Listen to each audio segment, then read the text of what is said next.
So voditelji in so voditelji. Dnevnik začenjamo s pregledom mednarodnih dogodkov. Z veliko začetnico. Vodi Matjaž Tanko. Pozdravljeni. Televiziji, pravzaprav televizijama, je zapisan že več kot 40 let. Svoj obraz in voditeljsko kredibilnost je posodil oddajama Dnevnik in 24 ur. Brez njega danes ne bi bili to, kar sta.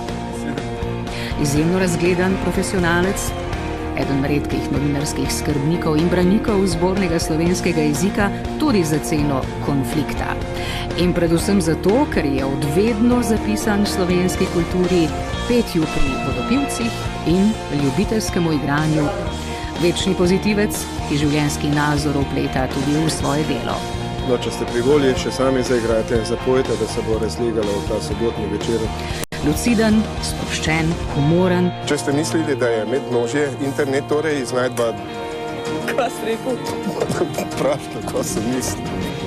A hkrati resen, verodostojen, dostojanstven. Bo v Ljubljani drugi krog. Zdaj pa ne slišim nič, sam tebe. Barbara, Ja? dober večer. Ja, zdaj se pa slišva. Se slišimo, no, lepo. Ja. Bo v Ljubljani drugi krog. Po krivici je prezrto njegovo terensko delo. In vsi čakajo na izide referenduma. Delavske brigade v Beogradu, konflikti na Kosovu, spremljanje področja vedno zanimive infrastrukture, predvsem pa reportaže, v katere je znal tkati življenjske izkušnje.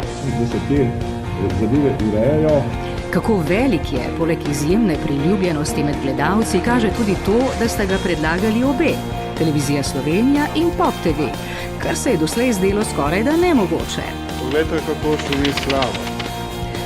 Bratstvo resnice.